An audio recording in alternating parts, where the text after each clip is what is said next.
جیسا کہ میں نے گفتگو کے آغاز میں کہا تھا کہ وقت کبھی ایک سا نہیں رہتا، وقت بدلتے دیر نہیں لگتی، اچانک وقت بدل جاتا ہے، لیکن کچھ لوگ ایسے ہوتے ہیں کہ ان کے لیے وقت ہمیشہ ایک سا رہتا ہے۔ اور ایسا ہی ایک معاملہ آج سپریم کورٹ آف پاکستان میں زیر بحث آیا۔ ایک صحافی ہیں اسد طور صاحب، جب عمران خان صاحب کی حکومت تھی تو اس وقت بھی ان پر ایف آئی اے نے بہت سے مقدمے بنائے تھے اور ان کے گھر میں گھس کے ان کو مارا بھی گیا۔ تو اس زمانے میں جو سپریم کورٹ میں ایک کیس ٹیک اپ ہوا تھا، اس کی جو سماعت ہے وہ اب دوبارہ شروع ہو گئی ہے۔ وہ اسد طور صاحب جو ہیں انہیں اب اس دور حکومت میں بھی ایف آئی اے کی طرف سے مقدمات کا سامنا ہے اور وہ گرفتار ہیں۔ تو اس پر آج چیف جسٹس قاضی فائز عیسیٰ صاحب اور اٹارنی جنرل صاحب اور آئی جی اسلام آباد اور ایف آئی اے کے حکام کے درمیان کیا گفتگو ہوئی؟ جسٹس صاحب نے کہا کہ آئی جی صاحب، پورا ملک آپ کی کارکردگی دیکھ رہا ہے، آپ کے رویے سے لگتا ہے کہ آپ مجرموں کی سہولت کاری کر رہے ہیں۔ کسی صحافی کو بھی گولی مار دو، کسی پہ تشدد کرو، کسی کو اٹھا کے لے جاؤ، سیف سٹی کیمرے خراب ہو جاتے ہیں۔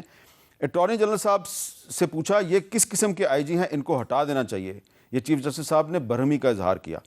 اسد طور کے خلاف مقدمے میں سنگین نوعیت کی دفعات عائد کی گئی ہیں، تو یہ حساس معلومات سمیت دیگر دفعات کا اطلاق کیسے ہوتا ہے؟ یہاں پہ اٹارنی جنرل نے کہا کہ اسد طور کی ایف آئی آر میں الیکٹرانک کرائمز ایکٹ کی روک تھام کی کچھ دفعات کا اطلاق تو بنتا ہی نہیں تھا، یہ اٹارنی جنرل نے کہا، جبکہ انکوائری نوٹس میں لکھا گیا ہے کہ عدلیہ کے خلاف مہم پر ان کو طلب کیا جا رہا ہے، اور ایف آئی آر میں عدلیہ کے خلاف مہم کا ذکر تک نہیں۔ تو چیف جسٹس نے کہا یہ عدلیہ کے کندھے پہ رکھ کے بندوق چلائی گئی ہے، کیوں نہ ایف آئی اے کو توہین عدالت کا نوٹس دیں۔ سپریم کورٹ کے کسی جج نہ رجسٹرار نے ایف آئی اے کو شکایت کی تو سپریم کورٹ کا نام استعمال کر کے تاثر دیا گیا جیسے عدلیہ کے کہنے پہ کارروائی ہوئی، اس طرح تو آپ عوام میں عدلیہ کا امیج خراب کر رہے ہیں، یہ چیف جسٹس صاحب نے حکومت کو کہا۔ تو اب سوال یہ پیدا ہوتا ہے قاہرہ صاحب کہ جس قسم کے مقدمے عمران خان کے دور میں بن رہے تھے ویسے ہی مقدمے اس دور میں بھی بنیں گے، تو اس کی کچھ نہ کچھ ذمہ داری تو پیپلز پارٹی کو بھی لینی پڑے گی۔ میر صاحب، حکومت جو بھی ہو، پہلی بات تو یہ ہے کہ اس طرح کے مقدمات نہیں بننے چاہیے۔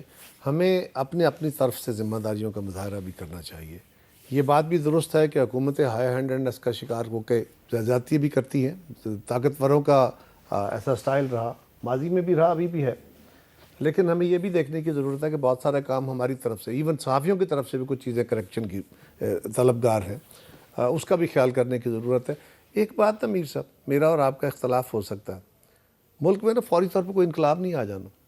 کچھ لوگوں کا خیال ہے کہ ہم کل انقلاب کی طرف جا رہے ہیں۔ جہاں جہاں انقلاب آئے ہیں نا، وہاں دہائیوں سٹرگلز ہوئی ہیں اور کسی نظریے کے مطابق ہوئی ہیں، اور پھر لاکھوں لوگوں کی شہادتیں ہوئی ہیں، تب جا کے وہ انقلاب اپنی جگہ پہنچے ہیں، ورنہ انارکی کے اوپر ہی منتج ہوئے ہیں۔ اب دیکھنے کی ضرورت یہ ہے کہ ہمیں پاکستان کے حالات کے مطابق اس کو سامنے رکھتے ہوئے جائز طریقے سے کرٹیسزم بھی کرنا ہے، اپنے حق بھی مانگنے ہیں، جمہوریت میں بھی آگے جانا ہے۔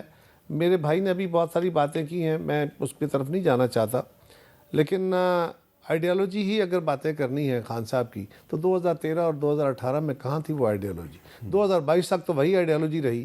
2022 میں آگے جب پوزیشنیں بدلیں تو آپ اس کو ایک نئی آئیڈیالوجی کا نام دے لیجیے، چلیں، دیر آیت درست آیت۔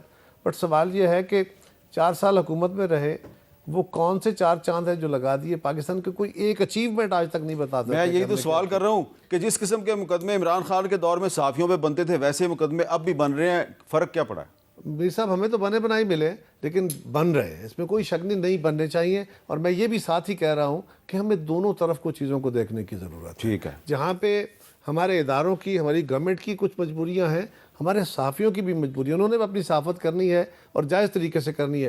کچھ چیزیں قدغنیں، کچھ جائز باتیں وہ جو نہیں کہنی چاہیے، یا اس کے کہنے کا اسلوب کچھ اور ہونا چاہیے۔ آپ لوگ بھی تو ہیں، بہت سارے صحافی ہیں، بڑی تلخ باتیں آپ کہتے ہیں، بہت تلخ باتیں آپ کہتے ہیں، لیکن آپ کو اب ایکسپیرینس ہو گیا ہے کہ تلخ باتیں کیسے کہنی ہے۔ تلخ بات اگر آپ ٹی وی پہ نام ہی کہیں تو پھر بھی 9 مہینے کی پابندی لگ جاتی ہے ہم پہ، جیسے کہ میں نے اس کیا کہ یہ بات درست ہے، آپ تو بہت سارا بھگت چکے ہیں، لیکن ہمارے بہت سارے ایسے جرنلسٹ ہیں جو بڑی تلخ باتیں کہتے ہیں، بشمول آپ کے، لیکن وہ اس اسلوب سے کہتے ہیں کہ وہ قدغنوں میں نہیں۔ اچھا، میرے پاس وقت کی کمی ہے، آپ کا بہت شکریہ، اور ولید اقبال صاحب آپ کا بھی شکریہ۔